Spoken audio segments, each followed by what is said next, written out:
Hi everyone, Lady Amalthea here. Sorry it's been a while, it's just been a bit going on. And today I am talking about something very exciting. Look what came! Relics! My screen's not big enough, hang on. So, I mentioned it in my 31 Days of Tarot videos about Kickstarter projects I was excited to receive this year.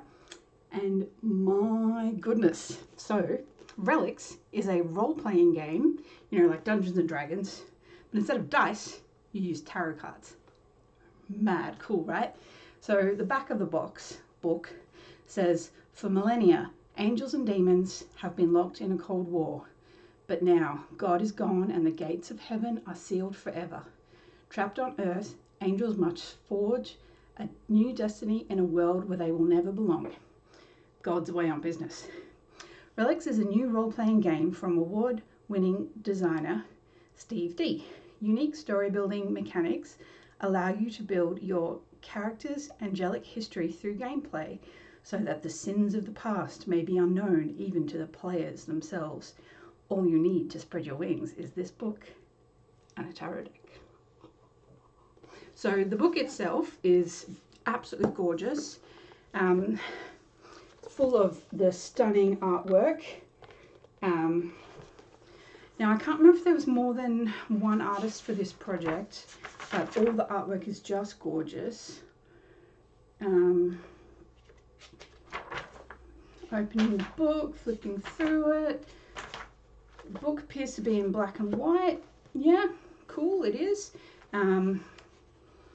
With a few cool things throughout. Yes, here we go. So written, designed and developed by Steve D, who is now a friend of mine, thanks to getting involved in the podcast that I did mention before, but I will link it again.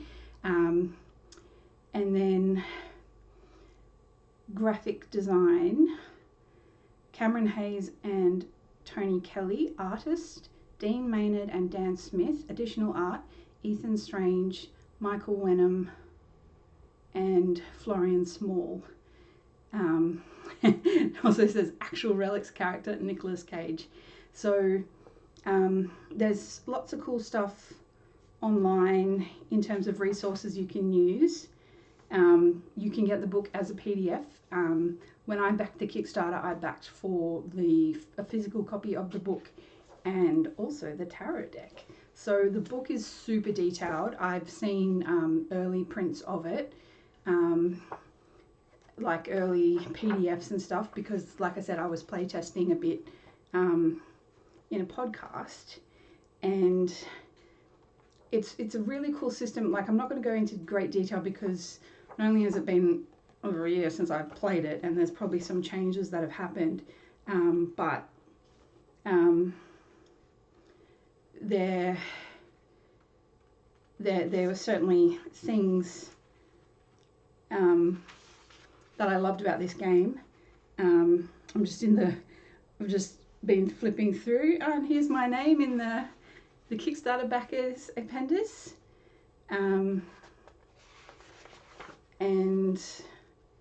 it also tells you who is in which tarot card. So I don't know if every single card has... no, it looks like just some of the cards are people who I think backed a particular level to get themselves on a card, including my wonderful friend Asaji. And yeah, the book is super detailed. There's lots of different bits of history and things to look out for, and like it's a great book. I really recommend it. I'll be linking Steve's website, Tinstar Games. I'm not sure if he has any physical copies left, because I know he was making some changes to who's going to be the distributor, because he's just one person trying to run this. So I think he's making some changes. But so the box for the tarot deck is nice and simple. It's just a little... Are these tuck boxes? Is that what these... I never remember what these are called, but it's just a nice little simple deck box, and then the deck itself is here. So they are reversible, but I'm not sure if the system requires them to be reversible. Like I said, it's been a while since I played it. I have every intention of reading the book cover to cover and actually running a campaign myself, because participating in it was so much fun. And I've recently gotten into being a games master or dungeon master, so the person who tells the story and runs the game. So I'd be really keen to do that, and I don't know if it'll be in person or online, because it depends on who wants to get involved. So that's pretty cool. No idea when that'll happen, but so I'll just go through the tarot cards because that's probably what people on TarotTube are interested in seeing. So we've got card 1, well 0, the Fool. Look at that, absolute gorgeous, really cool art style. Like I really like this black and white style. Let's see, I can't get them to focus. I'm really sorry about that. Wrong time of day, bad lighting, who knows. And then the Magician. Badass does the Magician look. They're pretty like standard kind of size cards. The High Priestess, who looks like some kind of literary nun.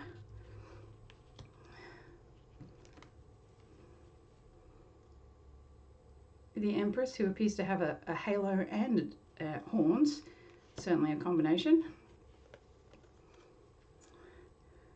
The Emperor, also a halo and a sword, so maybe it's a sword, I'm not sure. So maybe this is meant to be someone like Archangel Michael, I'm not sure, maybe.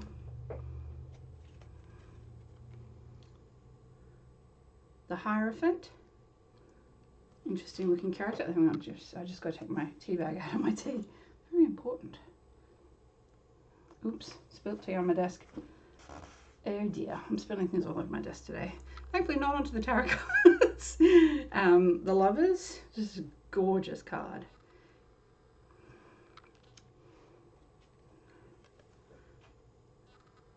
The Chariot. Oh, I like this Strength card. Strength, and the lion appears to be demonic.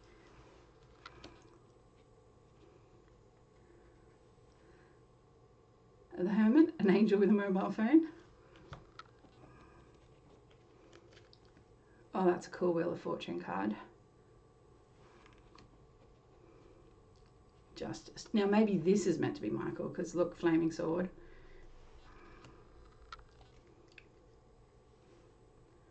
Hanged Man, some kind of horrendous tentacle situation going on there.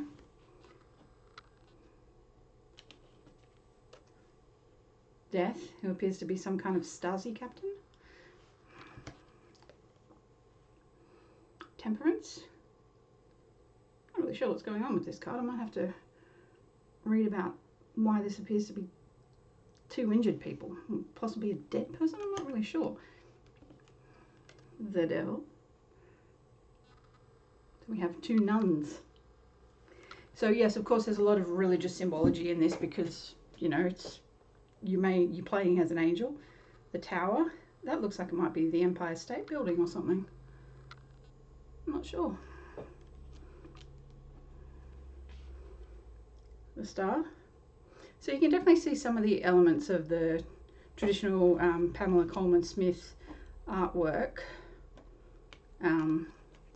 throughout these cards. Like, oh look, we've got a moon card with a dog in it. It's a gorgeous moon card. And the Sun looks like some kind of cool samurai warrior with a horse. Awesome. Judgment.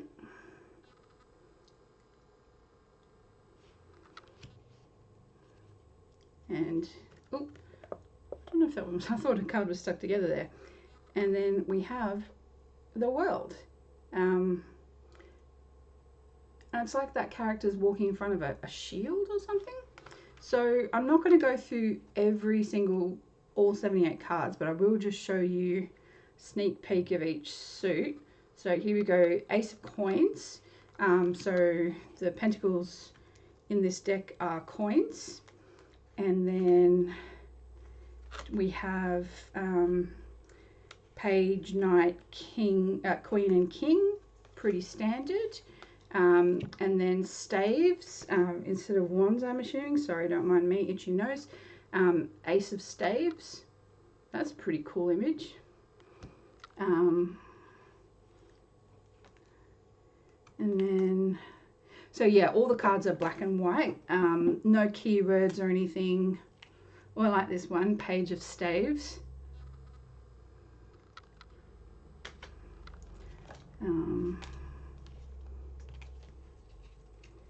Ace of Cups. That's cool.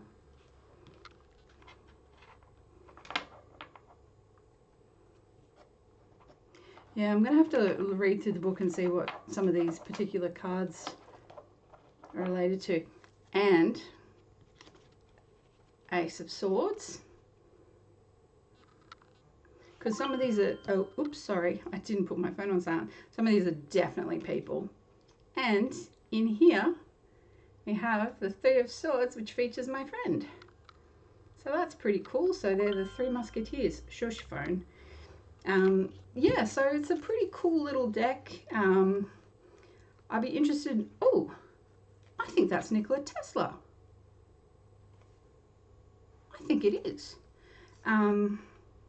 Be interested to go through the book and kind of see if all the cards have been given definitions, like if there's a guidebook or not. You don't need the official Relics deck to play the system. I think it just would add an extra layer of depth to it, particularly if you are someone who is in one of the cards, which is very cool. Yeah, this book is gorgeous. It's quite big. Page number 3. There's 308 pages. And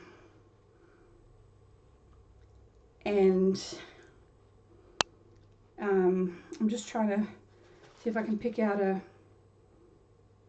here we go. I'm going to read out this because this sounds kind of cool. The unbelievable truth. The reason angels hide from the truth about the creation of humanity is not just because they disobeyed God and killed their fellow angels to hide their crime, nor is it that they fear they had simply copied the mistakes of their creator and abandoned their offspring with little mortal guidance.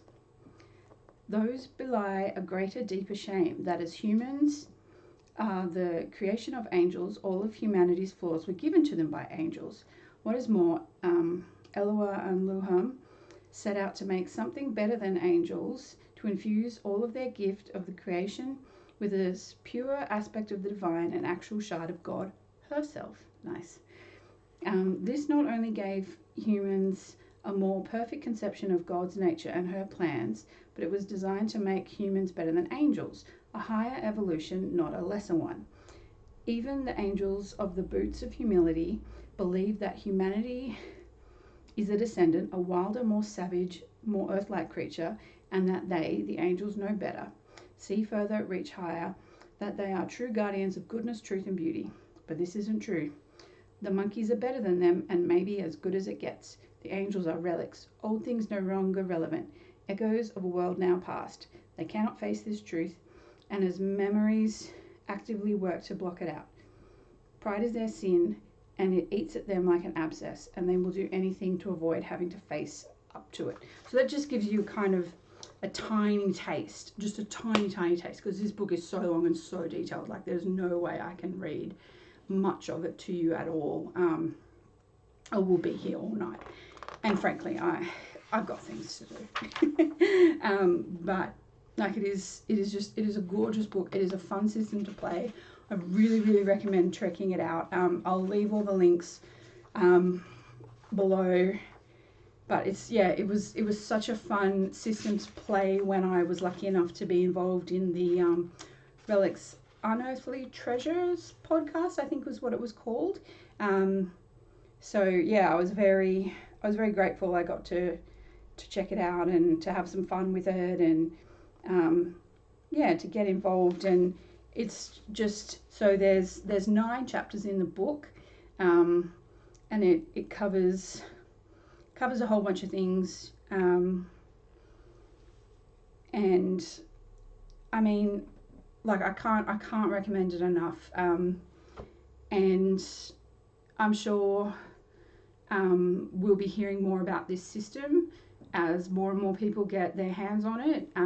It's like, I know there's so many role-playing systems out there, and if you don't know where to start, like, it can be a bit overwhelming, but honestly, something like Relics is actually a good place to start, because the mechanics overall are relatively simple. Like, the fact that you use tarot cards to help you make your decisions makes things easier, and it's very story driven, so you don't have to worry about adding up lots of complicated numbers and complicated rules about damage and all kinds of things. Like, it's story driven, which is the kind of thing I really enjoy. Numbers aren't my specialty, so I struggle in spur of the moment in a game to add my dice rolls together. So yeah, I really like it when there are mechanics that make things easier. So certainly, you're like, I've never played a role-playing game before and I like tarot cards, so why not? You can use any tarot deck you like. When I was doing the podcast, the Relics tarot deck hadn't been finished yet, and so I'm pretty sure I was using the Moonchild tarot. There are times where you're just using the major arcana. It depends on what's going on, but yeah, like, the book will help you. It's certainly not the cheapest thing I've backed on Kickstarter, but I really think it was worth the money. And of course, if you're just getting the PDF, that's a lot cheaper. And I'm sure, like, Steve's a great guy, and yeah, have a chat to him if you're interested, and he'll work something out for you. So yeah, just thank you for watching, and it's just been a lot going on lately, and I've got some videos up my sleeve that I want to make, but some of them I need to do some actual research for, so I'm not just, pulling things out of thin air, because there are some very important things happening in the world right now, and it's important that particularly us white middle class witches talk about things. I am speaking about the Black Lives Matter movement in particular here, because that's brought up a lot of things for a lot of people, and I think it's important that we use our privilege to help uplift voices of marginalised people, particularly within our communities that we are in. So everyone's communities are different, but for me, a better world is one that's full of diversity. Shush, phone. Sorry, I really should have put it on silent. I totally forgot it. I'm used to it being on silent all the time, but yeah, not so much lately. But I think I've gone on long enough. This is almost 20 minutes long. So I will shut up and drink my tea. Thank you so much for watching, and I will see you all next time.